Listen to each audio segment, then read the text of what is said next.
Ethical Perspectives on the News is produced by the Interreligious Council of Lynn County, which is solely responsible for its content. The views and opinions expressed on this program do not necessarily reflect those of the staff and management of KCRG TV9.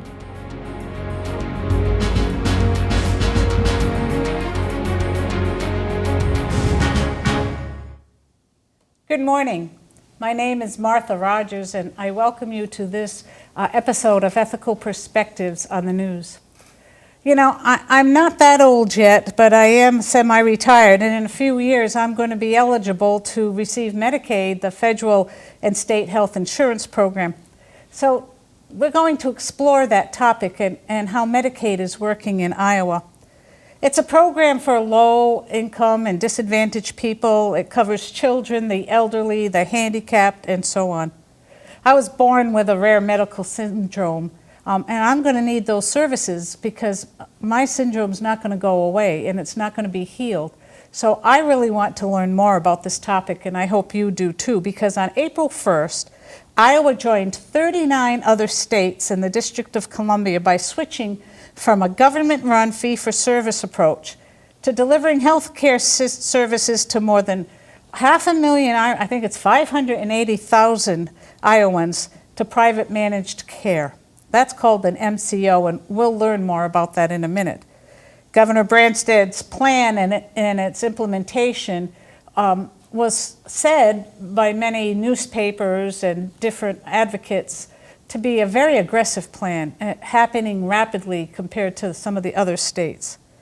And Governor Branstad said in his first report on it that it was going smoothly and that he hoped things would continue to run smoothly while we save taxpayers' money, which is a great idea.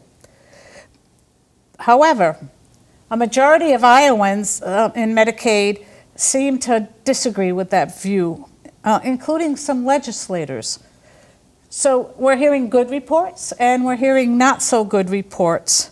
And the majority of Iowans that are covered, their voices aren't really heard according to what I've read.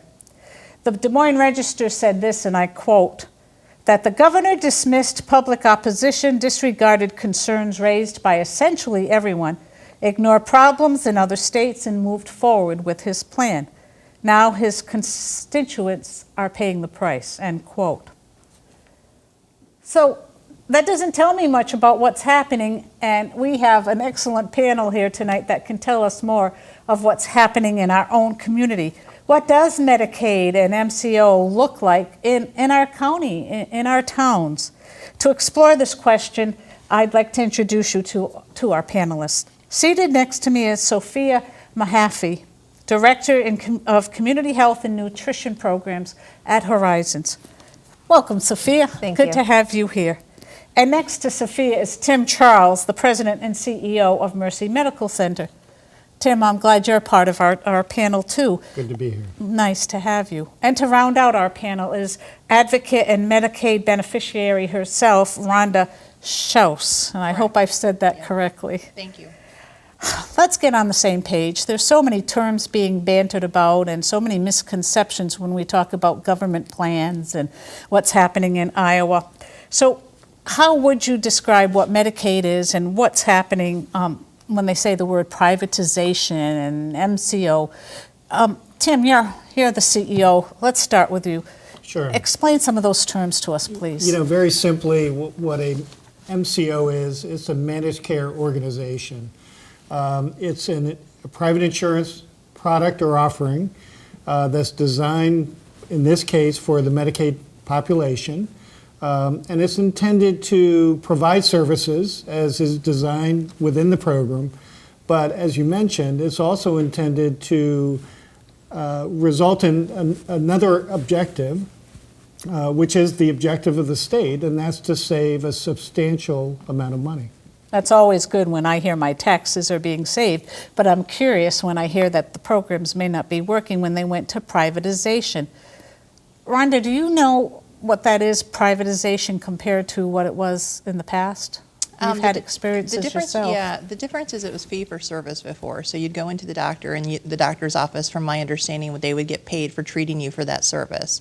Now they're managed care organizations are providing money to the providers and it's not done on a fee-for-service basis.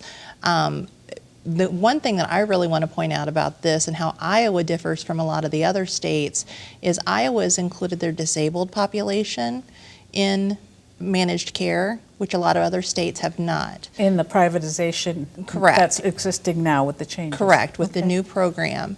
About 20% of the Medicaid population in Iowa, from the latest figures, according to DHS, is a disabled population, yet the majority of the cost is from this population.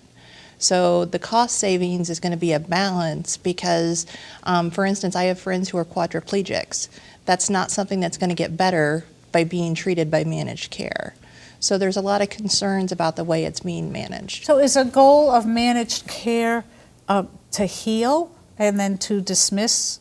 I'm not understanding when you say that's not going to be covered. I think it's important to put this into context. Sure. And there are three different layers to this in my mind. The first is that we have a national initiative underway. It's the Affordable Care Act. And by design, the intention behind the Affordable Care Act was to expand the access that individuals had to some form of insured service. So in the state of Iowa, when the decision was made to expand Medicaid, it literally tripled the number of individuals who became eligible for that resource. Prior to that, many of these individuals might go to the free clinic for their care. Some still do. But today they have access to some form of service. The question that's at hand is, how will this approach of using private insurance organizations to manage the overall implementation of the plan in Iowa, how will that play out? And that has impacts for organizations such as Mercy. It certainly has impacts for organizations such as Horizon. But it also has a very, very human impact. And part of the reason I'm here tonight is to understand that better. I think, Sofia, you might align with what Tim's saying about the human impact. You want to tell us a little bit about what you do and how this fits in with some of these defining examples we've heard so far? Absolutely. So I'm Director of Community Health and Nutrition at Horizons, which means that one of the programs I oversee is Meals on Wheels. And some of our Meals on Wheels clients are actually funded by Medicaid dollars. So the human face on it is we have seniors in our community who are receiving meals using this funding, and they need those meals. It has been written out for them by their physician stating that they need them. So when we are not being funded properly, it has a huge impact on what we're able to do for the people in our community. Sure. And have you seen a change in how that's funded or how that's possible to feed these Meals on Wheels clients? Initially, we had some challenges in terms of we were hoping for a more seamless transition. Obviously, that's idealistic. Yeah, sure. It didn't turn out exactly how we had hoped, and we did have some hiccups along the way in terms of making sure that we were funded at the right reimbursement rates and making sure that we were funded in a timely manner. And I know that for some smaller organizations, it's been a challenge to maintain the service in lieu of these funds that they're sort of waiting for and in limbo waiting for. We've been able to sustain, but I know that it's been a challenge for others. My neighbor is a healthcare home care worker, and she says their money's not coming in and her paychecks aren't equal to the hours she's put in, and she's having trouble feeding her family. So it's trickling down, but it's a major change, and change is hard and takes transition. But in the meantime, like you said, people have to be fed, and medical has to be given, and it's a lot. Well, and I think going back to the disabled population, I'm part of that. And I think why that in particular is concerning for me is the fact that the chronic health issues and the complexity of the health issues that this population has is some that cannot wait days or weeks for prior authorizations or for appeals to take place. And so that's a real concern, especially as we're talking about, payments being slow or incorrect. I'm concerned as a beneficiary, does that mean providers are going to end up backing out of the program? will I have less providers to go to? And that's a real fear for Or are me. the providers being spread more thin? I did some research for tonight, and I found, I went after cardiologists. I don't know why that was early in the alphabet. That popped up on the reports from the managed care organizations. And their basic services, now this isn't always happening, but their basic level of services, if there is one cardiologist within 90 miles of your home, that's basic standard service. Now, most of them were 18 miles away or 15, so the reality didn't match. But I was kind of surprised by that. 90 miles away is acceptable for somebody who needs a cardiologist to get there, and if they're elderly or disabled or can't drive, everything's compounded. Yeah. I think that speaks to the complexity of this. The rural experience is certainly very different than the more urban experience. Particularly for a population that already is challenged by transportation issues, Health issues. Other socioeconomic issues. Just to reflect upon the concern with regard to providers, and they're continuing to serve patients in this population. Unfortunately, I can tell you that there are providers today that are beginning to close their doors to this population. Now, what's difficult about that is for an organization such as Mercy, which by virtue of its mission is committed to caring for the sick and improving the health of the community we serve, and literally having within that a commitment to care for anyone that crosses our threshold, we are trying to understand what our role needs to be through this transition period, as well as to understand what do we do if this system, as challenging as it is today, actually becomes worse? What happens if one of these three players drops out? What happens if we discover one of the MCOs, one of the MCOs the three that determines that they can no longer continue to incur the losses that they're incurring today, which is happening, which is significant. They are today spending more than the dollars they're receiving for the care that's being delivered.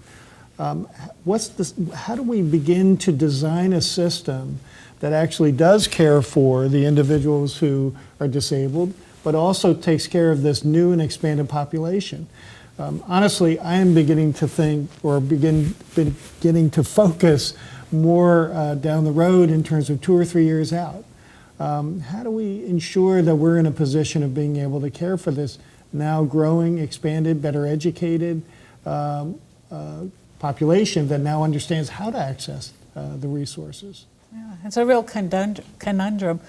I don't know how you even can count what's available to be provided as the population for the needs grow, because one of the things that was documented this week is that statistics say for Iowa, the number of doctors and healthcare providers and providers such as Horizons is growing.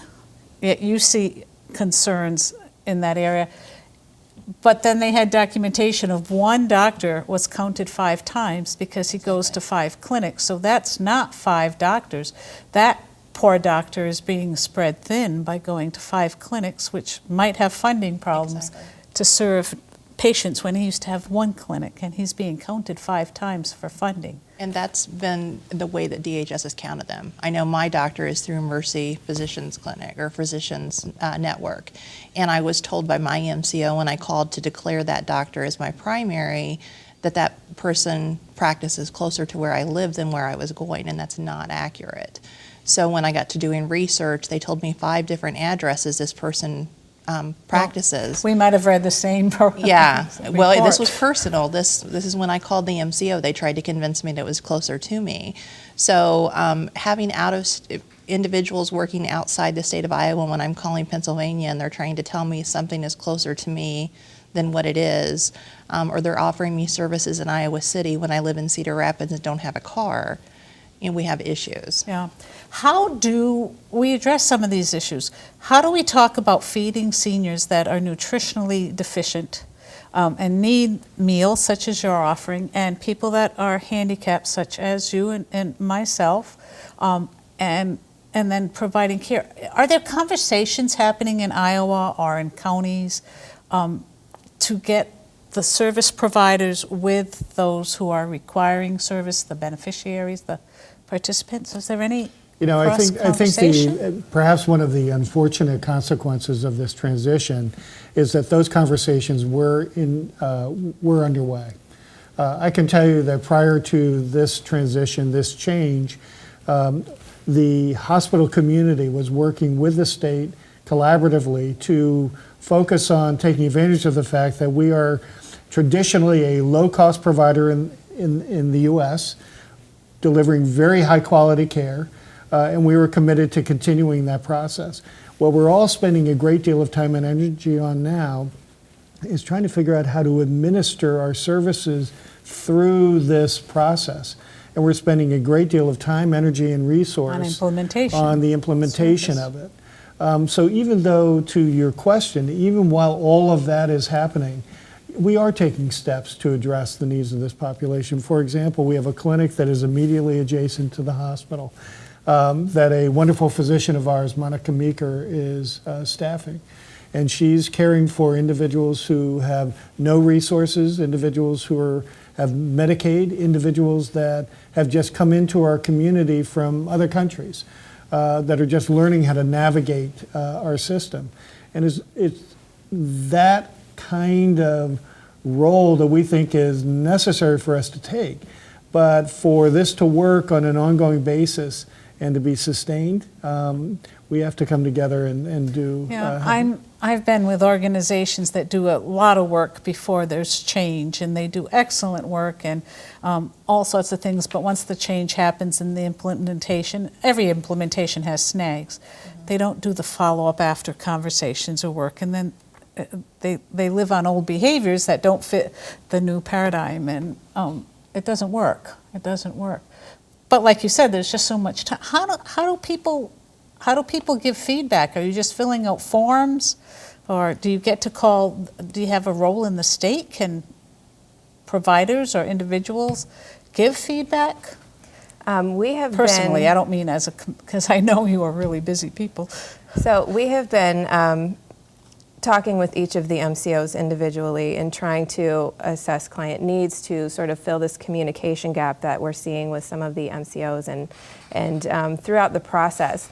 I think that initially part of the benefit of switching to privatized managed care was supposed to be that it would provide the clients with the ability to choose who they worked with, choose who their medical provider was.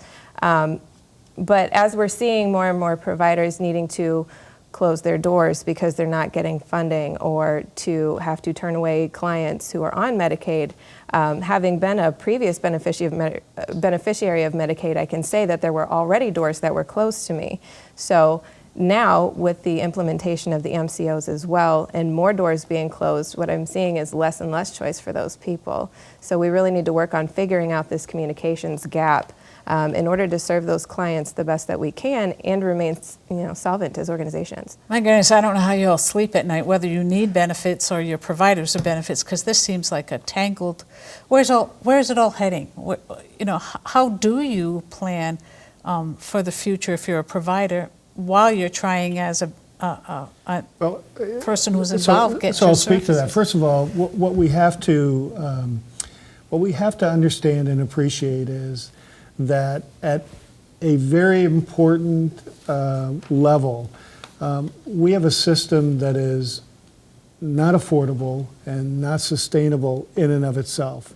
And as a result of that, we are in a position where we have to find alternative solutions to that, because even for those who are fortunate enough to be well insured, healthcare is becoming less and less affordable. So we have a system that has to be worked on in a significant way. There are many, many experiments that are going on across the country. Some are working, some are not. I would claim that what Iowa is involved in right now is one of those experiments. I'm very concerned that the experiment is not going to go well because of the human impact that it obviously is happening. But the thing we can't do is spend all of our time just arguing about the challenges with the execution of this. We need to spend our time coming together and trying to devise what that future system is going to look like. And there is that possibility. But those kinds of forums have yet to be initiated. That kind of thinking encourages me, that, and I'm excited to hear that. But I can't imagine what a burden it is for all of you, as all providers that are also trying to do their job while they're trying to manage this. And on the same hand, those who are recipients of services, to be able to have adequate health care or have your needs met while you're trying to figure out how to get through the system too. As a beneficiary, Coming from both ends, isn't it? There's an additional sense of urgency, because every day there is a potential medical need. And so for me to look forward and see what this program will look like in 2 years is almost impossible to do, because I'm having to worry about my health issues for this week and next week or next month. So that's the real human impact. I think it's important to point out that for me, as far as feedback, the MCOs do have appeals processes and grievance processes, but again, those take time. Sure. And those of us with complex health issues, we don't necessarily have that time. Is it true too that I heard that the 3 MCOs plus the state of Iowa have hired people just to take concerns and complaints and appeals, so they've developed a whole new level to the healthcare system for people that are receiving Medicaid benefits? Do you know anything about that? If so, I have not heard that. And then I don't want to speak to I it haven't if heard it's- that, but I suspect that that's true. They've had to hire more people to Well, handle only the because feedback. keep in mind, these are 3-year contracts, and the MCOs, I'm sure, are hoping that they're going to be able to continue with a renewed contract after the initial term is up. And the way in which that will occur is that they'll be able to demonstrate that the system is working, that services are being delivered. They'll be able to demonstrate that there's satisfaction on the part of the recipients that are receiving that care. And then thirdly, they will need to demonstrate, and we can't lose sight of this, they're going to need to demonstrate that they're saving significant dollars. And that we don't fully understand and appreciate yet. I think we've been in somewhat of as messy as this has been somewhat of a grace period.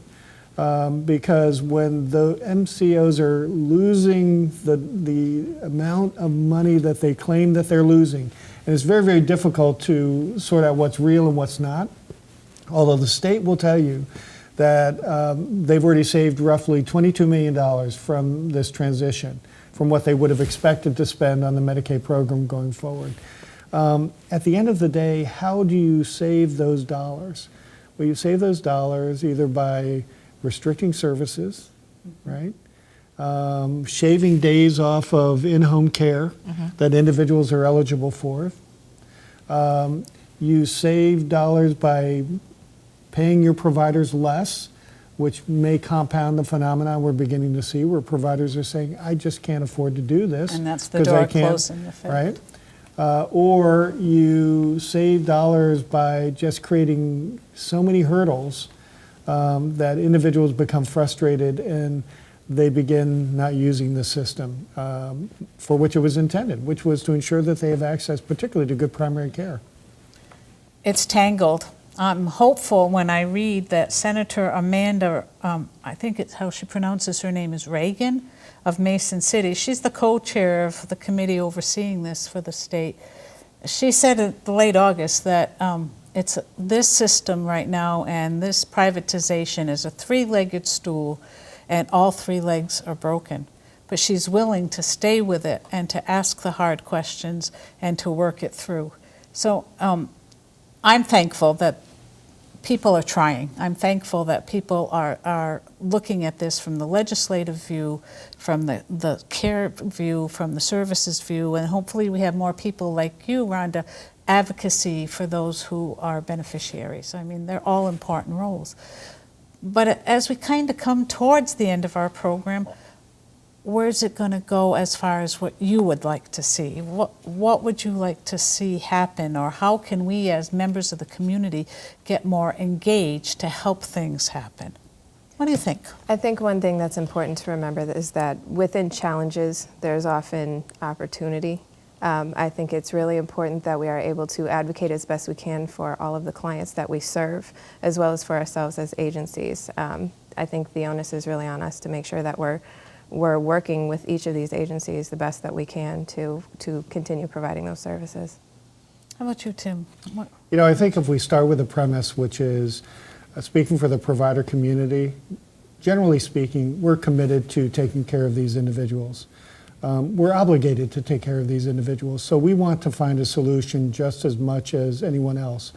I think engaging us, the provider community, in that conversation and helping to design that going forward is extremely important. But I will also say that we have to hear these voices because it is all too easy to kind of get focused on our own world and forget that every single day there are individual human beings that are being impacted by this.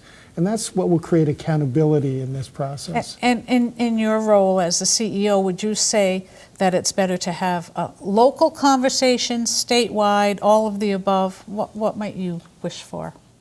Well, I think healthcare is local, so I think you have to have a local conversation because it is the services that are available here that will care for the individuals that live here. But we also have to work at the state level and regain that sense of confidence that if we effectively work together, we'll find our way through this together challenging time. And that's one of the things I think as a beneficiary that I would like to see in the future is better oversight. The state legislature created oversight, but they put it with a board that's already existing. So it's just another item on their list of things to look at. I think as beneficiaries, we would like to have a standalone oversight committee that's actually looking at this since it is such a large program. Again, locally, state? Both state and locally. But statewide, this is one of the top 2 expenditures. And so it merits having its own oversight committee, I believe. Any final words? We've just got a really short time period. What haven't we said? I think it's really important to continue having these conversations and to have more input, I think, from beneficiaries specifically and those who are really being impacted. Well, we kind of just touched the tip of the iceberg tonight. There's a lot out there. I'm so thankful we have people like the 2 of you that are advocating professionally for the systemic problems that this brings with it and transition and change. And I'd like to see more advocates, not only those themselves that are beneficiaries, but those that can support those who are receiving services and whose voice can't be heard or can't get out. There's situations that we haven't even touched that aren't addressed that are needing services, and there's a silent population out there. So we have 2 great providers, Horizons and Mercy, that are doing a great job. Thank you for doing what you do, plus working on the situation and adding your expertise to it. Thank you for being here tonight. And Rhonda, keep up that great advocacy work. I know it's hard when you yourself have limited resources. I'm Martha Rogers. I want to thank you for being part of this tonight. And think of how ethically you can be engaged instead of being maybe angered or upset. Let's look towards the positive and solve this for all people who can work towards health of our communities, not only physically, but ethically and emotionally. I challenge you to live ethically this week, and thank you for being with us.